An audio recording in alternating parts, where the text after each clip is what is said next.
thank you, Father McIntee. Thank you, Father, for a lovely mass, and thanks, Niamh. Thank you, Niamh, for that beautiful, beautiful song. Well done, Niamh. Okay, now Claire has asked me to say a few words about John, as I was so close to him at different times in his life, by way of eulogy. But Shane's here as well, so I suppose now you call it a Deulogy.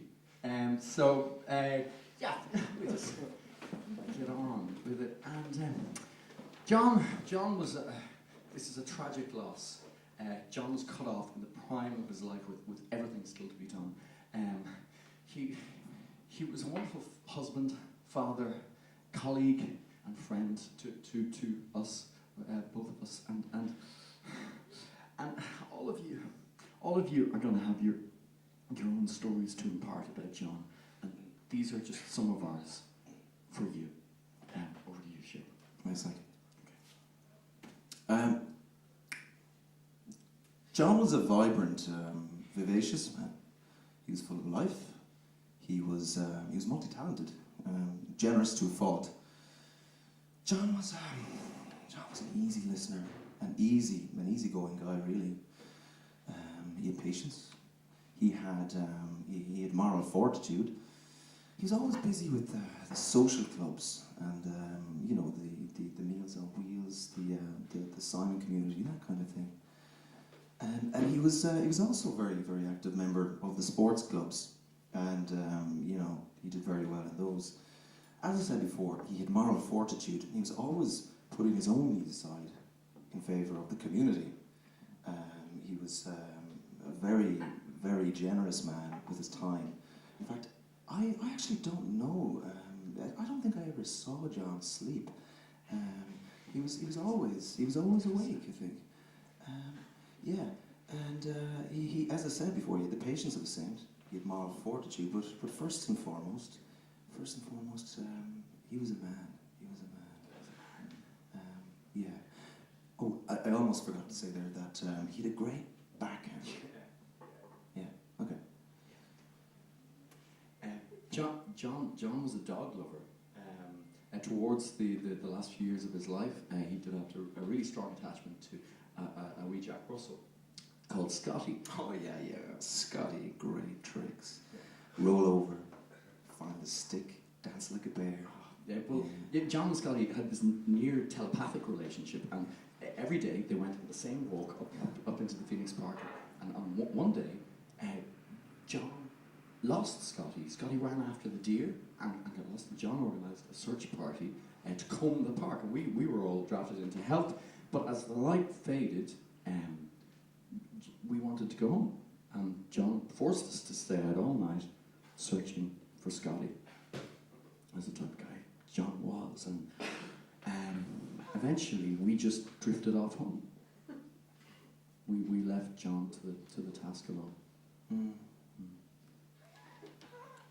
We never found that dog, did we, Nick? No, Shane, we didn't. Well, back to the backhand. It was like Stefan Edberg's, or with a hint, a soupçon of Henri Lecomte's. It was true. He was an athlete, very competitive man, very competitive. He had a wonderfully aggressive serve and volley. He really smashed things at the net. Like his racket. Oh yeah. He lost the head a bit there that day. Yeah, that's for sure. That day, his serve was completely off. Oh, he completely lost it. It was at match point, and he just lost it really. And he fired the racket at my head. It missed. Oh yeah, thankfully. But it was a close one. Yeah. That was John. That was John. Hair trigger temper, but a formidable man, John. Yeah.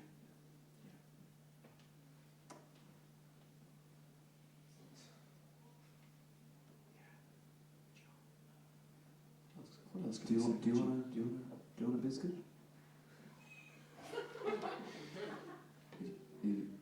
Could we? Father, is I don't think anybody would. We'll have a wee biscuit, just as we talk, because we've lots more to say about John. We got the biscuits? Okay, I'll just continue on with the biscuits. John was a great fan of practical jokes, and he'd really like pulling a fast one on you, laying traps, trying to trick you, seeing if you got your story wrong, if you got your story straight. Yeah. John was a great man for the practical jokes. Buckets of water on door jams, that kind of thing.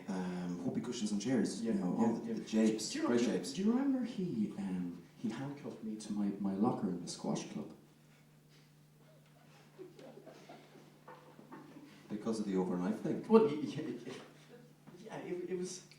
That's why I got annoyed. It was a bit cruel, you know. But you got him back. Yeah, I got him back. Yeah. In the end. Well, in the end, yeah. In the. No, well, not at the very end, you know. But I got you back, John. You know. Yeah. But yeah. You know, John could be quite cold and callous and clammy. Like a fish. Yeah, like a fish. Well, Scotty found a female dog. A bitch. Scotty was a randy little bugger. Scotty liked poodles. Scotty liked foreign ass. He liked a bit of strange. It was not uncommon for John to bring Scotty dogging in the park. Tell him. It's delicate. No, it's fine. I think it's fine. You should tell him. Okay. John travelled a lot for work, and he was abusive. He was an absentee father. No. About be fair. Oh, all right, okay. Well, John travelled a lot for work, so Claire was left on her own a lot. So Claire was on her own a lot, so we had to fill that breach. There was a breach. And we filled it. With a lot of Love. And that was our duty as John's friends when he was away.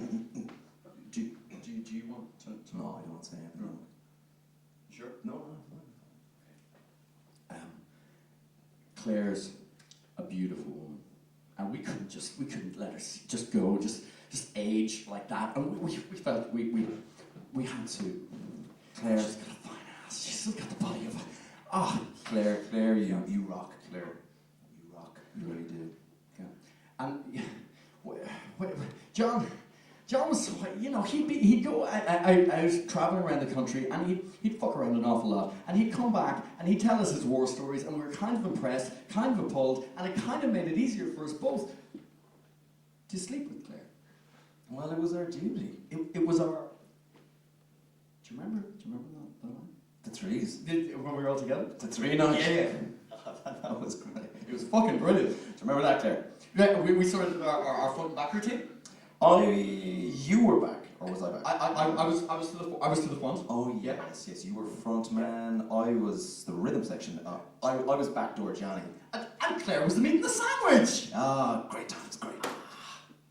Yeah, and you know that was us.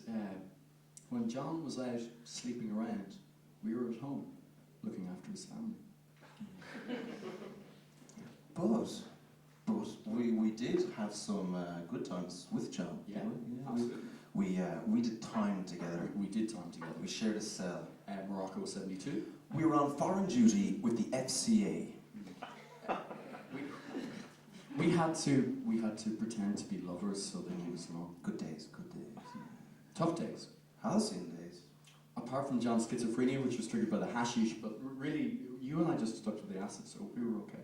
What were you? What were we in for again? What? John was a mule. He was a drugs mule. He inserted baggies up his ass. Oh yeah, I got caught. Trying to drag his friends down with him. Yeah. Of course, John did a lot of work for the community. Oh, a lot of work. Yeah, Dublin Simon, Meals on Wheels. He organised that AIDS benefit, which was appropriate because he had AIDS. But he also did this girls' swimming team, and that went very well. 3-time All-Ireland champions. I see the girls are here tonight, I think. Hi, they're girls. back there somewhere. How you doing, girls? Yeah, you're looking awfully well. I mean, you've grown up an awful lot there, really have. But, you know, John did He did very well. Those allegations? All that tobacco was settled out of court. Yeah, he did very well. John was a very fatherly, very avuncular, very, very friendly man with the kids. Yeah. He was a very friendly man with the kids. Yeah. Well, he was a great swimmer himself. Yeah. But essentially, he was, a bit over friendly with the kids. He forced himself on them. He did force himself on them. Yeah. But hey, he taught them how to swim. So I think that was a win. Yeah. Overall for the community. Yeah. Of course, John was a homosexual. Well, I mean, we've established that because you and John. No. That was a prison thing.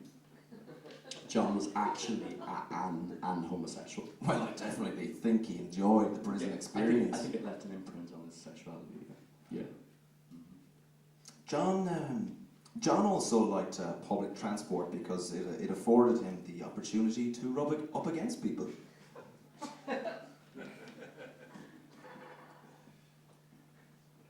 I think now is a good time for a minute silence. Minute silence, okay. Here we go.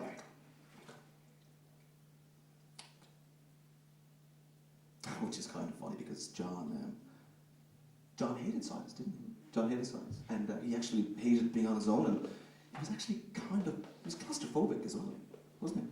John was claustrophobic. If you keep moving in your chair, we're going to have to start them in silence again, and we'll never get out of here.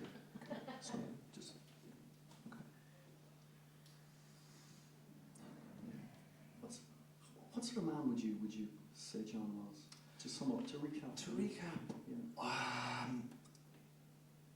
He was a diligent man. He was a diligent man. He was a funny man. He was a manic depressive.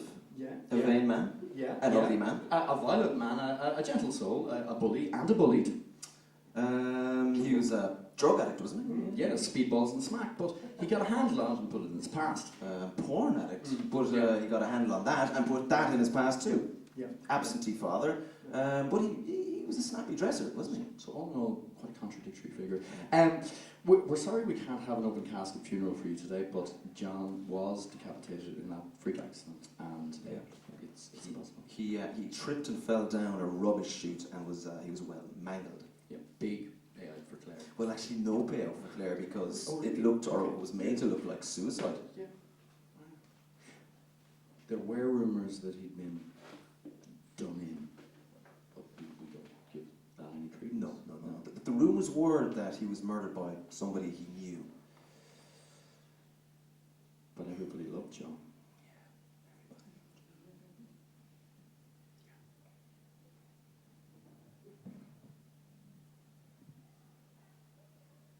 John wasn't a great father, friend, or husband. In fact, he was a terrible father, crap husband, and really he was just a pretty useless guy, all-round guy. We'll get together then, you know we'll have a good time.